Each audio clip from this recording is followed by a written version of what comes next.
Hey, Ed from Precision Gun Reviews here. Today we're taking a look at the Comp-Tac Infidel Ultra holster, which is a hybrid kydex-and-leather holster with the removable kydex shell that Comp-Tac has made popular with their M-Tac line of holsters, which we already saw in the Minotaur. This one is a little bit different. It's got the kydex shell and the leather backing.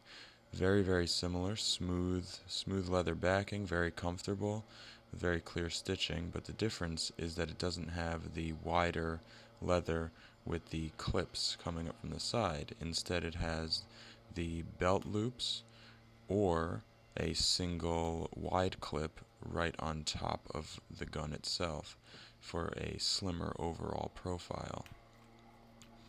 This one has the leather loops, which can slide in behind your belt and then flip up around and snap in place. And this allows for a little bit of play back and forth to adjust the holster while it's inside your waistband, which is very convenient.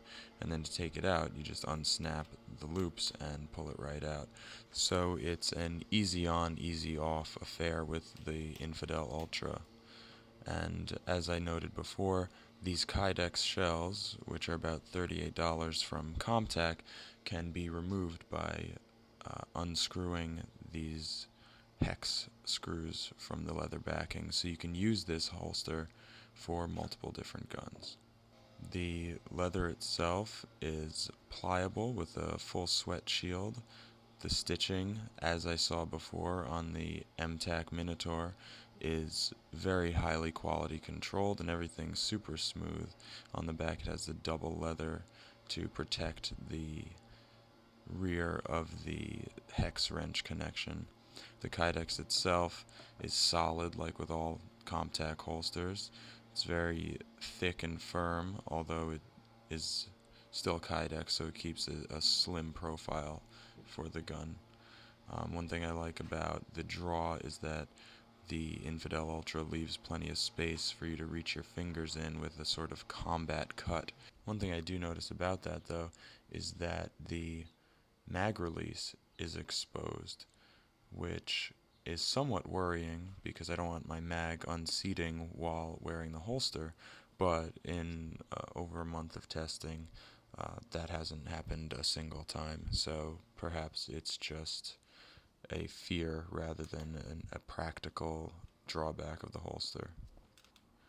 The loops on the front of the holster are of a high quality, thick, and robust leather as seen in the backing, with very secure snaps.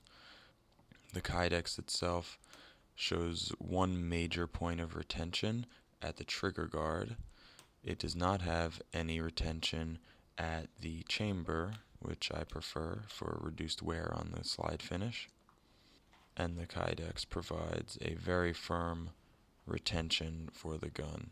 Inverting, running, jumping, this gun is not going to go anywhere from inside this Infidel Ultra. One potential concern with the Infidel Ultra is that of additional bulk, being that the loops are on top of the kydex. That is true. However, I haven't found that to be notable in daily wear. They do slide under the belt, and it's only a single piece of leather that goes between the belt and the waistband. And on the kydex itself, there's somewhat of a relief for that leather to be pressed up against the kydex. One great thing about these loops is that while wearing the holster, there's plenty of opportunity for adjustment depending on how you like to wear your gun, whether it's a more straight up and down or a more canted forward.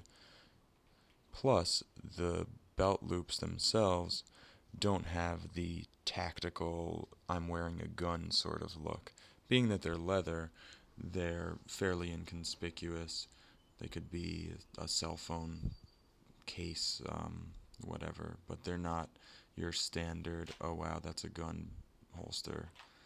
They're also very secure. I can slap them down like this with my thumb, and they don't really come off until I get a little bit more aggressive with it. There is a possibility that you can hook the loop on something in your environment, but if that happens, you'll most likely hear it. It's never happened to me, and there are 2 loops. Plus, you still have the simple physical pressure of your belt holding the gun up against your body. So it's not something I would ever really worry about. The draw on the Infidel Ultra is as smooth as butter. Between that kydex shell and that slick leather backing, the gun slips right out for easy drawing, and it slips right back in for easy reholstering. It's a really user-friendly design. Much like the M-Tac Minotaur, everything really works well, with the added benefit of having a slimmer profile. When it comes to choosing between these two, which you've already seen the M-Tac Minotaur review, it really seems to come down to personal preference of whether you would rather have the dual clips distributing the weight further, or the single clip giving you a slimmer profile. For a slimmer guy, this is something that is really comfortable and really convenient on the Infidel Ultra, and I really do enjoy this holster. I don't have the standard over-the-belt clip. I went with the loops, but it does have the option for different types of clips as well, which you can order when you order the Infidel Ultra. And I think you should, if this is something that interests you. This is another top quality inside the waistband hybrid from Comp-Tac, and it may very well be my preferred method of carry at this point in time, but we'll see what happens. We've got more reviews coming for you in the very near future, but the Comp-Tac Infidel Ultra is definitely on our thumbs up PGR recommended list. So go out and grab one if a slimmer inside the waistband hybrid is what you need. This is Ed from Precision Gun Reviews. Thanks for watching. Please hit the thumbs up button if you like our videos, and subscribe to see everything that comes out new on the channel. And as always, stay safe.